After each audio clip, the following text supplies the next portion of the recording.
Welcome to public TV news బులెటిన్ల ముందుగా headlines. హైదరాబాద్లో వెలుగు చూసిన భారీ మోసం.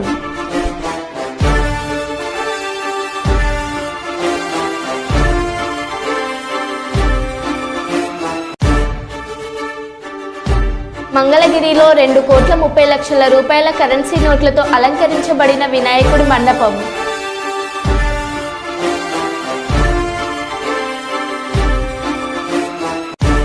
తిహార్ జైలు నుంచి విడుదలైన ఢిల్లీ సీఎం అరవింద్ కేజ్రీవాల్.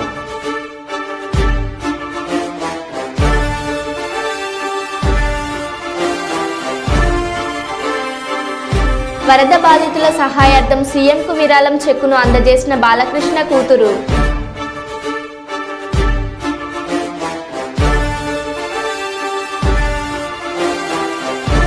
ఈ నెల 17వ తేదీన వరద బాధితులకు సాయం అందించిన సీఎం చంద్రబాబు.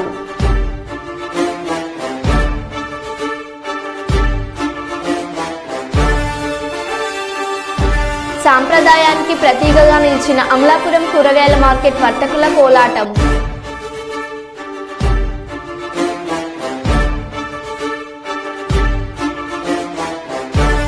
తిరుమల శ్రీవారి సేవలో ఎంపీ డీకే అరుణ.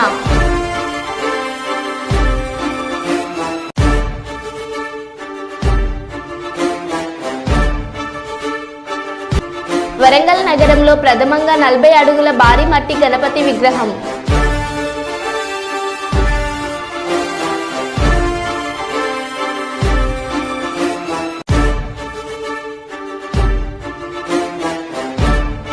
ఇక వివరాల్లోకి వెళ్తే మహబూబాబాద్ జిల్లా సిరోలు డోర్నకల్ మండలంలో దుబ్బతండ మోదుగుతండ ములకలపల్లి గ్రామంలో వరదలో సర్వం కోల్పోయిన సుమారు 250 మంది వరద బాధితులకు Saint Agnes high school principal హెలోన్ రాణి ఆధ్వర్యంలో స్కూల్ విద్యార్థులు ఉపాధ్యాయుల సహకారంతో బాధితులకు బట్టలు, విద్యార్థులకు బుక్స్లు, పెన్సిల్, బిస్కెట్ ప్యాకెట్లు అందజేశారు. ఈ సందర్భంగా Saint Agnes high school principal హెలాని రాణి మాట్లాడుతూ వరద బాధితులకు ఎంత సహాయం చేసినా తక్కువే అన్నారు.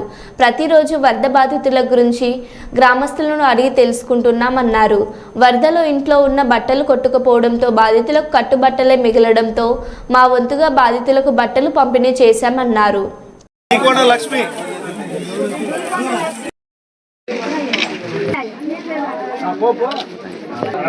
నవీన్ సార్ అసనమైన వెంకటేష్ వెంకటేష్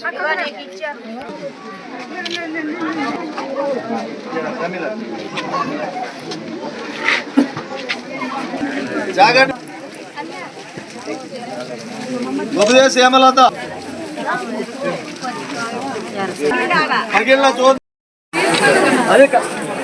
రాజు విజయ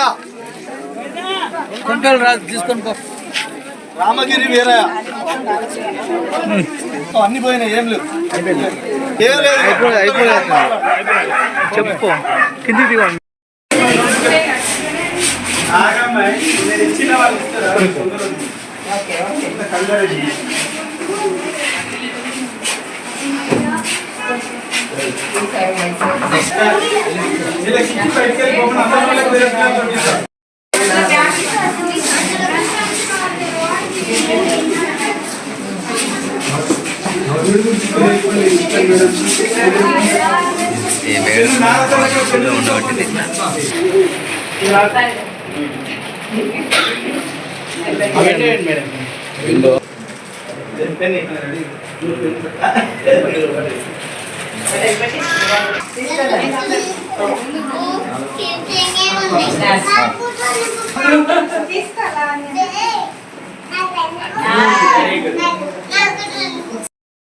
డోర్నకల్ మేనేజ్మెంట్ స్టాఫ్ మరియు మా యొక్క స్టూడెంట్స్ అందరితో కలిసి ఈరోజు మీ ఊరిని విజిట్ చేయడం అనేది చాలా సంతోషం.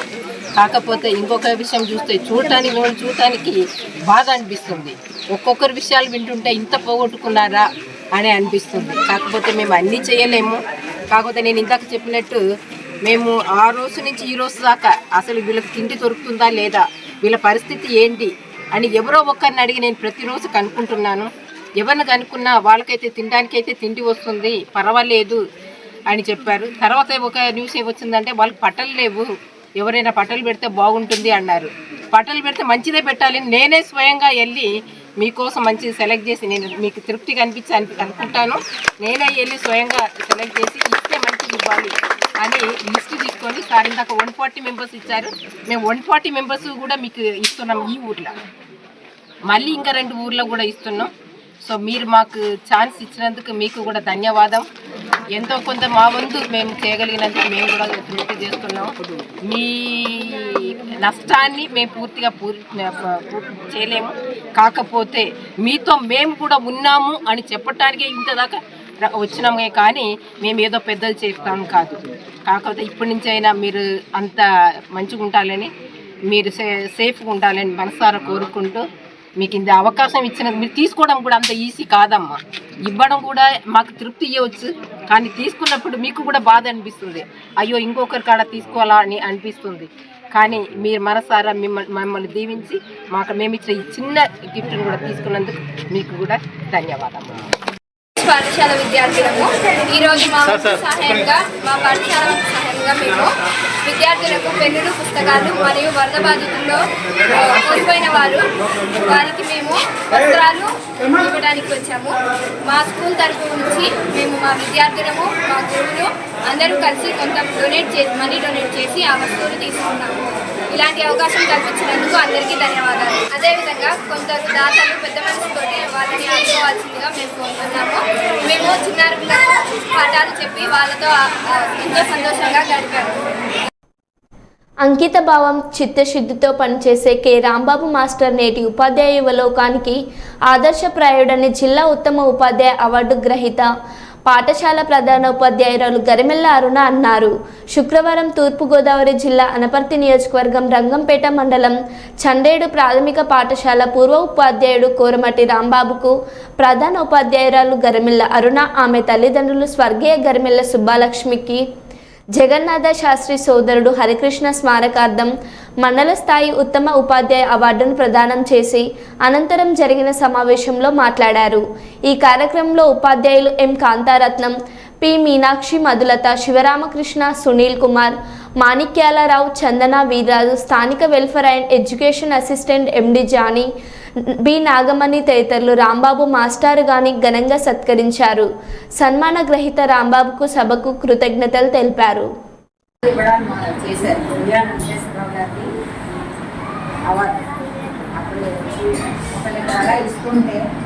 మనం కూడా ఏదైనా మా ఫాదర్ కూడా టీచర్ మెక్లాన్ హై స్కూల్లో లీడ్ అసిస్టెంట్గా చేసి ఎక్స్పైర్ ఆయన పేరు మీద ఎంతో కష్టపడ్డారు. 30 సంవత్సరాల సర్వీస్లో ఒకే ఒక్కసారి మెడికల్ పెట్టుకున్నటువంటి నా తండ్రి గురించి నేను గొప్ప చెప్పుకోవడం కాదు, కానీ అలా ఒక్కసారి తిరుగు వేసింది ఆయనకి. బట్ట కూడా కట్టుకోలేని పరిస్థితిలో 20 రోజుల పాటు మెడికల్ పెట్టుకున్నారు తప్ప 30 సంవత్సరాల కాలంలో ఎన్నో కష్ట నష్టాలకి ఆ జీతాలు 6 నెలలకి 8 నెలలకి వచ్చినా సరే వృత్తికి అన్యాయం చేయకుండా, తర్వాత ఏమో సెలవులు పెట్టుకోకుండా మేము 8 పిల్లలు ఒకే రేఖ మీద ఇంతమందిని చదివించి పోషించి పెద్ద చేసి ఈరోజు నేను ఈ అవార్డు కూడా వాళ్ళ గుర్తుగా ఇచ్చేటటువంటి స్థాయికి వాళ్ళని మమ్మల్ని తీసుకుంటే మనం ఏం చెయ్యాలి అన్న సడన్గా స్పార్క్లా నాకు ఐడియా వచ్చి అప్పటి నుంచి స్టార్ట్ చేశాను. ఆయన పోయిన సంవత్సరం నుంచే అప్పటికప్పుడు నాకు ఆ మీటింగ్ హాల్లో చూస్తే ఏం చేయగలను అని అనిపించి నా దగ్గర డబ్బు ఉంటుంది కదా, చిన్న నవర్ తీసి అందులో మెకాన్ మాస్టర్స్ ఆ సంవత్సరం జిల్లా స్థాయి అవార్డు ఇస్తున్నాను.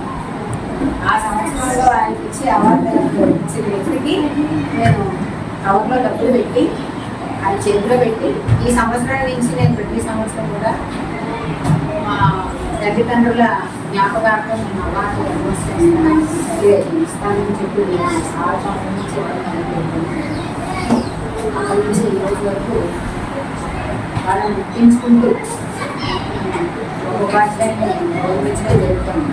చాలామంది ఉంటారు, కానీ నా దృష్టిలోకి వచ్చిన వాళ్ళు కొద్దిమందే ఉంటారు కదా, ఒక సంవత్సరం ఒకటే ఇవ్వడం కానీ తెలియదు కదా. అలాగా ప్రతి సంవత్సరం కూడా ఏదో ఉపాధ్యాయులు చేయడం చూడడం కొనసాగుతుంది. అది ఈ రోజు వరకు వాళ్ళ ఆశీస్సులు అలా కంటిన్యూస్గా జరుగుతుంది. ఈ సంవత్సరం కొత్తగా ఉన్న సోదరులు ఇద్దరిని కూడా దూరం చేసుకున్నారు. దౌర్భాగ్య స్థితిలో ఉన్నాను. ఉద్యోగం రాగానే ఒక సోదరుని పోగొట్టుకున్నాను. 90 ఏళ్ళు ఎక్స్పైర్ అయిపోయింది.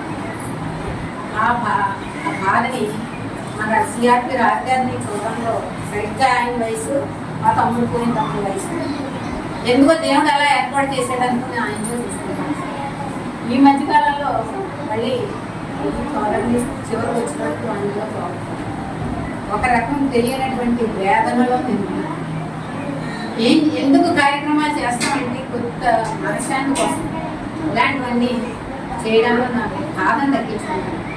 అందుచేత ఏంటంటే మనుషులు కావాలి. ఏదైనా కార్యక్రమం పెడితేనే మనుషులు వస్తారు. ఆ కార్యక్రమాలు నేను ఏర్పాటు చేసుకుంటూ ఉన్న వాళ్ళందరూ ఆల్రెడీ ఇక్కడ అందరూ నాతో పనిచేసిన వాళ్ళకి నాతో చాలా అనుబంధం ఉంది. వాళ్ళందరికీ మీనాక్షి, నాగరత్న గారు, విజయలక్ష్మి ఇక్కడ పనిచేసినప్పుడు వీళ్ళందరినీ కూడా నా సొంత పిల్లలాగే చూసుకుంటున్నాను. కుటుంబ సభ్యులాగా ఆఖరికి నా ఆటో అబ్బాయి, నా ఆయన, వీళ్ళందరినీ కూడా పిల్లల్లాగే చూసుకుంటున్నాను. ఈ అబ్బాయి కూడా నాకు దేవుడు ఇచ్చిన కొడుకులాగే భావించాను. కన్యతలు నాకు దయచేసినటువంటి మేడం గారికి ప్రత్యేకమైన ధన్యవాదాలు తెలుసుకున్నాను. అదేవిధంగా మరి యొక్క కార్యక్రమాన్ని పూర్తి చేసినటువంటి మరి టీచర్స్ అందరికీ కూడా, ప్రధాన ఉపాధ్యాయులు ఉన్నారు, అదేవిధంగా టీచర్స్ ఉన్నారు, వాళ్ళందరికీ కూడా నేను ప్రత్యేకమైన ధన్యవాదాలు తెలియజేసుకుంటున్నాను.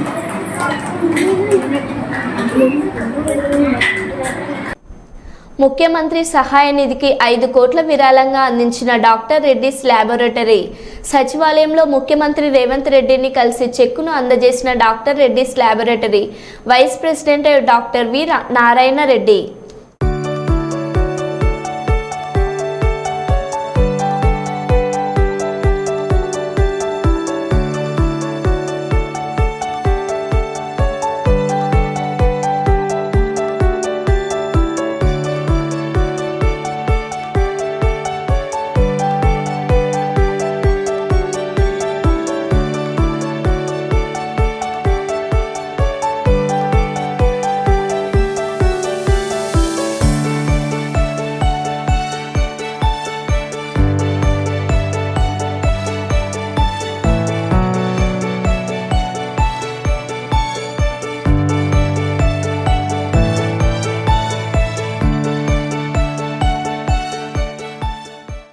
మైబాద్ ప్రభుత్వ ఆసుపత్రిలో ఎంపీ పోరిక బలరాం నాయక్ ఆకస్మిక తనిఖీలు.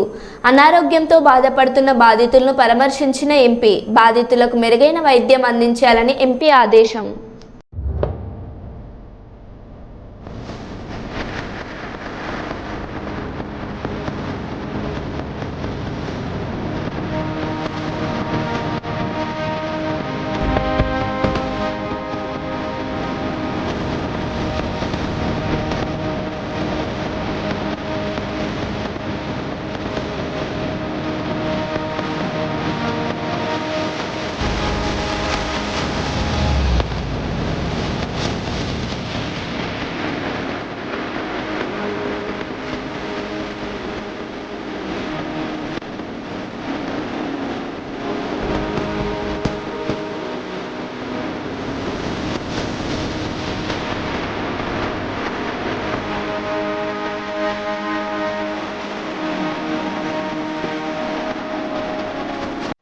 హైదరాబాద్ కొండాపూర్లోని ఎమ్మెల్యే కౌశిక్ రెడ్డి ఇంటికి బీఆర్ఎస్ వర్కింగ్ ప్రెసిడెంట్ కేటీఆర్ చేరుకున్నారు.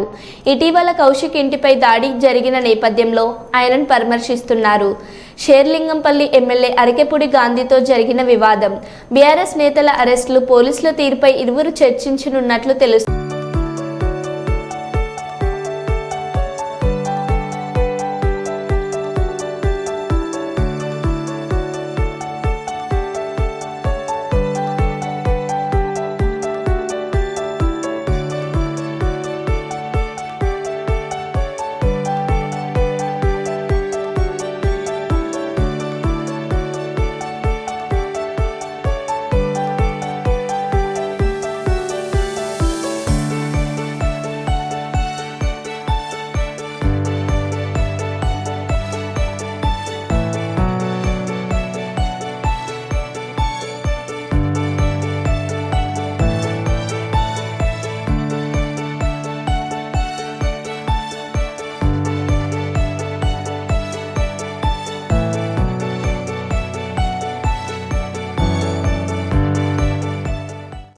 సమాన హక్కుల కోసం షామీర్పేట నల్సార్ల వర్సిటీలో విద్యార్థుల ఆందోళన. యూనివర్సిటీలో లా విద్యార్థులకు కల్పిస్తున్న హక్కులను తమకు కల్పించడం లేదని MBA, LLM మరియు IPM విద్యార్థుల ఆవేదన. లక్షల్లో ఫీజు చెల్లించే తమను సెకండ్ క్లాస్ సిటిజన్గా పరిగణిస్తున్నారన్న విద్యార్థులు. న్యాయ విద్యాలయంలోనే తమకు న్యాయం జరగడం లేదంటున్న MBA, MLM మరియు IPM స్టూడెంట్స్. ఇప్పటికైనా వర్సిటీ అధికారులు స్పందించి తమకు సమాన హక్కులు కల్పించాలని డిమాండ్. టాప్ 3లో వస్తుంది యూనివర్సిటీ లాలో. అంటే అర్థం ఏంటి? వాళ్ళు మేము లా యూనివర్సిటీ, మేము ఈక్వాలిటీ వాల్యూస్ ని, ఫ్రెటర్నిటీ వాల్యూస్ ని, అంటే మన కాన్స్టిట్యూషన్ ఏదైతే ప్రాపగేట్ చేస్తుందో ఆ వాల్యూస్ మేము కాపాడుతామని కదా లా యూనివర్సిటీ పెట్టింది. దాని తర్వాత పాలసీలు చేంజ్ అయ్యే మమ్మల్ని అందరినీ పిలిచారు, ఆ ప్రోగ్రామ్ స్టార్ట్ చేశారు, మాకు అడ్మిషన్ క్రైటీరియాలు పెట్టారు, మాకు ఫీజు పెట్టారు, మేము వచ్చాం. అడ్మిషన్ బయటకు వదిలేరు కాబట్టే కదా మేము వచ్చాం. ఇప్పుడు మేము వచ్చాము, అవతల LLB స్టూడెంట్స్ ఉన్నారు, వాళ్ళు ఎప్పటి నుంచో ఉన్నారు. అంటే మమ్మల్ని పిలిచారంటే వాళ్ళకేదో మేము డబ్బులు ఇస్తే వాళ్ళు బాగుపడతారని మేము ఇక్కడికి వచ్చామా? వేరే వాళ్ళు బాగుపడడం కోసం మేము వచ్చామా? మేమేం అడగట్లా. మేము అడుగుతుంది ఏంటంటే బేసిక్ రైట్ టు ఓట్ ఇవ్వండి అయ్యా. మేము కడుతున్న దానికి మేము క్యాంపస్లోకి వచ్చిన తర్వాత మమ్మల్ని స్టూడెంట్స్ లాగా చూడండి, అంతే అడుగుతున్నాం. సెకండరీ గ్రేడ్ సిటిజన్స్ అంట, ప్రతి దాంట్లోనూ మాకు అన్ని అంతే. మేము ఎక్కువ ఫీజు కడతాం, ఫెసిలిటీస్ ఏముండవు. అడగడానికి ఎవరో ఒకరు ఉండాలి కదా పైన. లేదు మీకు హక్కే ఇవ్వం మేము అంటే, మీకు హక్కు కావాలంటే మేమందరం కూర్చొని ఓటేసుకుంటారంట వాళ్ళందరూ. మాకు హక్కులు ఇవ్వడం కోసం వాళ్ళందరూ కూర్చొని వాళ్ళు ఓట్లు వేసుకొని మీకు హక్కు మీరు డిజర్వ్ చేస్తారా లేదని వాళ్ళు డిసైడ్ చేస్తారంట మా బదులు. వాళ్ళు ఎవరు మమ్మల్ని డిసైడ్ చేయడానికి? వాళ్ళు అంటే ఇక్కడ మీకు స్పెసిఫిక్ గా చెప్తున్నాను, LLB స్టూడెంట్స్. అంటే ఇప్పుడు ఏదైతే కాన్స్టిట్యూషన్ వాళ్ళు రాసుకున్నారో దాంట్లో వాళ్ళు ఏం పెట్టుకున్నారంటే LLB స్టూడెంట్స్ ఉంటే మాత్రమే అది స్టూడెంట్ బాడీ, వాళ్ళకి మాత్రమే రైట్ టు ఓట్ ఉంటుంది. మిగతా వాళ్ళందరూ వెనకాల కూర్చోవాలి, వాళ్ళు ఏం డెసిషన్ తీసుకున్నా భరించాలి. ఎందుకు? అది కాస్టిజంకి అది కాదా డెఫినేషన్? మేము గొప్ప మీరు తక్కువ అనేది కాదా చెప్పేది? ఆ వాల్యూస్ ని బయట ఏదైనా అవుతుంటే వీళ్ళు ఇది చేసి అది చేసి దాన్ని పిలుస్తారు కదా, ఇలా అవ్వకూడదని చెప్తారు కదా, మీటింగ్లు ఇస్తారు కదా, ఇంటర్వ్యూలు ఇస్తారు కదా. వాళ్ళ యూనివర్సిటీలోనే, నా యూనివర్సిటీలోనే ఇది జరుగుతున్నప్పుడు నాకు అడగడానికి హక్కు లేదా? నాకు రైట్ టు ఓట్ లేదా? నన్ను ఈక్వాలిటీతో ట్రీట్ చేయొద్దా? నేను కడుతున్నా, మా అమ్మ నాన్న కష్టపడి నాకు డబ్బులు కడుతున్నారు. నేను ఇక్కడ చదువుకోవడానికి వచ్చాను, వేరే వాడు బాగుపడ్డానికి నేను రాలేదు కదా. అందరం కలిసి బాగుపడటం అదో పద్ధతి. ఒకళ్ళ దగ్గర నుంచి ఇంకోళ్ళు తీసుకుని ఒకళ్ళు బాగుపడిపోయి ఇంకోళ్ళు వెనక పడిపోవడం అదేం పద్ధతి? అందరం కలిసి వెళ్దాం ముందుకి. నేను అంటున్నా, మా డిమాండ్ ఇదే.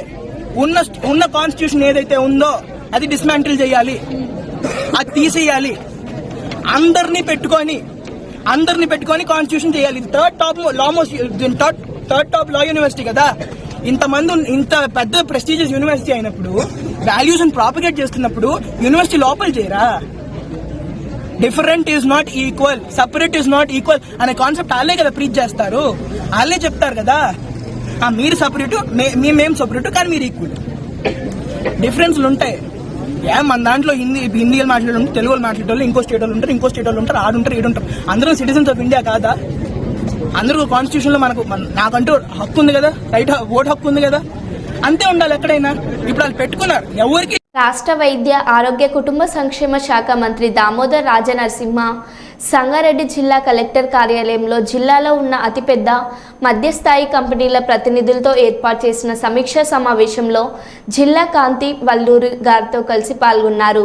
సంగారెడ్డి జిల్లాలో సామాజిక విద్యా వైద్య రంగాల అభివృద్ధికి CSR ఫండ్స్ కేటాయింపులపై చర్చ. జిల్లాలో ఉన్న కంపెనీలు జిల్లా అభివృద్ధికి CSR ఫండ్స్ను తమ వంతు బాధ్యతగా జిల్లా అభివృద్ధికి 2% CSR ఫండ్స్ను విడుదల చేయాలని మంత్రి దామోదర్ రాజనరసింహ కంపెనీ ప్రతినిధులకు, యాజమాన్యులకు సూచించారు. గతంలో CSR ఫండ్స్తో చేపట్టిన పనులను వెంటనే పూర్తి అయ్యేలా కంపెనీ ప్రతినిధులు చొరవ చూపాలన్నారు. ఈ కార్యక్రమంలో సంగారెడ్డి జిల్లా సంబంధిత శాఖ ప్రభుత్వ అధికారులు, వివిధ కంపెనీల ప్రతినిధులు పాల్గొన్నారు. And keep us posted on the works being taken up and status of the works already taken up. So CSR representatives may now lead the.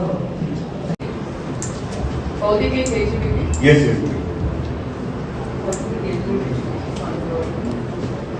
Work ever start చేస్తారు? ఈ మంత్ స్టార్ట్ చేస్తాం. And 3 veterinary centres. Yes.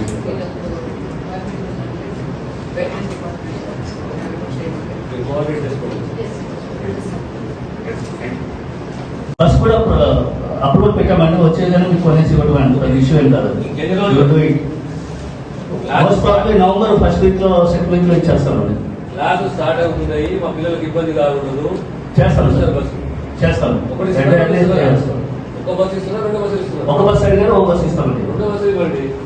అంటే వాళ్ళ requirement ఒకటి sir. అవసరాలు మీకు ఇస్తాం. Bus కూడా అప్రూవల్ పెట్టామంటే వచ్చేదని మీకు కొనేసి ఇవ్వడం అంత ఇష్యూ ఏం కాదు. Most probably November first week లో సెకండ్ వీక్ లో ఇచ్చేస్తామండి. క్లాస్ స్టార్ట్ అవుతున్నాయి, మా పిల్లలకి ఇబ్బంది కాకూడదు. చేస్తాను సార్, చేస్తాను. ఒక బస్సు ఇస్తున్నా, రెండు బస్సులు ఇస్తున్నా. ఒక బస్ అడిగారు, ఒక బస్ ఇస్తామండి. రెండు బస్సులు ఇవ్వండి. అంటే వాళ్ళ రిక్వైర్మెంట్ ఒకటి సార్. ఎస్ ఎస్ వర్క్ ఎప్పుడు స్టార్ట్ చేస్తారు? ఈ మంత్ స్టార్ట్ చేస్తాం. And relation 3 veterinary centres.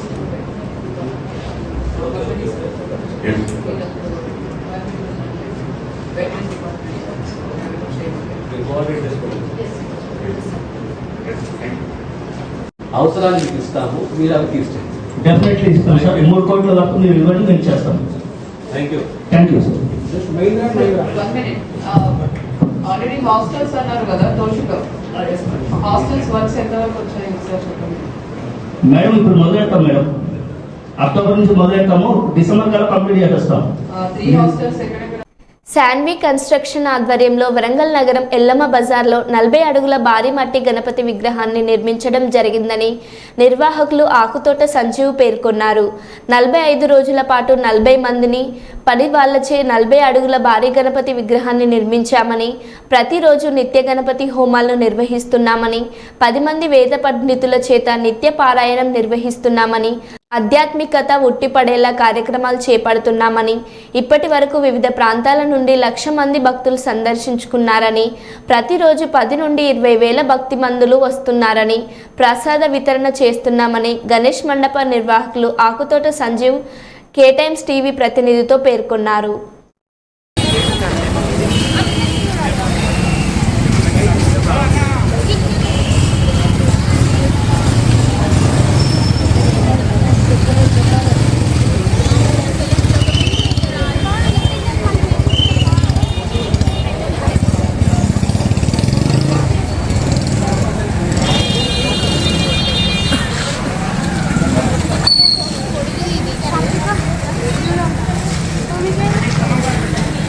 Bhadrakali శరణమ్మమ్మ.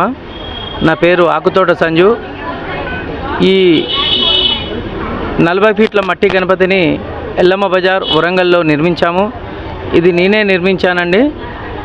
దీనికి కారణం ఏంటి అంటే, ఫస్ట్ మట్టి గణపతిని ఎందుకు పెట్టాలంటే పర్యావరణాన్ని కాపాడాలని, ఇంకొకటి ఏంటంటే మా పిల్లల కోరిక మేరకు లాస్ట్ ఇయర్ మా బాబు 4 ఇయర్స్, పాప 6 ఇయర్స్, వాళ్ళ కోరిక మేరకు లాస్ట్ ఇయర్ నాకు చెప్పారు పిల్లలు, డాడీ ఒక పెద్ద వినాయకుడిని పెట్టాలి అంటే, పెడుతున్నాం కదా ప్రతి సంవత్సరం. నేను 1991 నుంచి వినాయకుడిని పెడుతున్నాను, ప్రతిసారి పెడుతున్నా కదమ్మా అని అంటే, కాదు ఈసారి చాలా పెద్దది పెట్టాలంటే, పిల్లలే కదా పెడతా తీయన్నట్టుండే.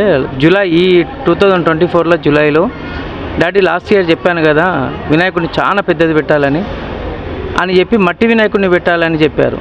అది భగవంతుని రూపాల ఆ చిన్నపిల్లలకు భగవంతుడే వచ్చి చెప్పించినట్టు నాకు చెప్పించినట్టు అయింది. అందుంచి వాళ్ళ కోరిక మేరకు నేను ఇంత పెద్ద భారీ గణపతిని పెట్టాను. అలాగే తెలంగాణ జిల్లా అంటే ఫస్ట్ వినాయకుడు అంటే ఖైరతాబాద్ అంటారు. అలా కాకుండా వరంగల్లో కూడా పూర్తిగా పర్యావరణాన్ని కాపాడేందుకు మట్టి గణపతిని 40 ఫీట్ల మట్టి గణపతిని దాదాపు 45 రోజులు శ్రమించి 40 మంది వర్కర్స్ దీనికి సహకరించారు. దీన్ని దాదాపు ఇక్కడనే నిమజ్జనం చేసేందుకు కూడా ఏర్పాట్లు చేస్తున్నాము. ఈ విగ్రహానికి లాస్ట్ రోజు పాలతోటి నిమజ్జనం చేసి విగ్రహాన్ని అంతా కరిగించి అదే మట్టిని మళ్ళా చెరువులో నిమజ్జనం చేసేందుకు ప్రయత్నం చేస్తున్నాము. అంతేకాకుండా ఇక్కడ నిత్యం గణపతి హోమాలు, ఇవాళ శుక్రవారం చండీ హోమం అయింది.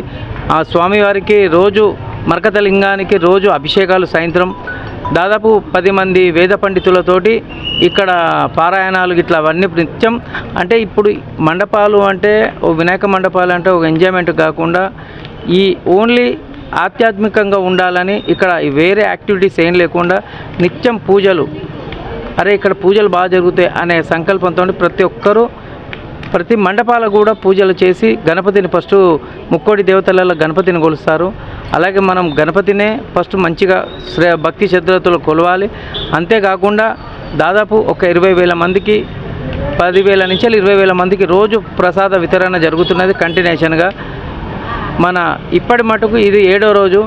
ఈ రోజు మటుకు దాదాపు 1,00,000 చిల్లర మంది దర్శించుకున్నారు మన ఇక్కడ వరంగల్ గణపతిని. వరంగలే కాకుండా ఉమ్మడి వరంగల్ జిల్లాలోనే ఇది పెద్దది. ప్లస్ చుట్టుపక్కల విలేజ్లు ఉమ్మడి వరంగల్ జిల్లా నుంచి వెళ్ళి భక్తులు కూడా ఇక్కడికి వస్తున్నారు. అయ్యా చాలా సంతోషంగా ఉన్నది. మేము హైదరాబాద్ పోలేము, మాకు ఇక్కడనే హైదరాబాద్. అధిక వడ్డీల పేరుతో డీకేజెడ్ టెక్నాలజీస్ మోసం చేసిందంటూ బాధితులు హైదరాబాద్ జహీరాబాద్లోని సిఎస్ఎస్ ఎదుట ఆందోళన చేపట్టారు. మాదాపూర్లోని ఈ సంస్థ అధిక వడ్డీలు చెల్లిస్తున్నామని 700 కోట్లు సేకరించినట్లు బాధితులు తెలిపారు. ఫిర్యాదు చేసి 15 రోజులైన పోలీసులు పట్టించుకోవట్లేదని వాపోయారు.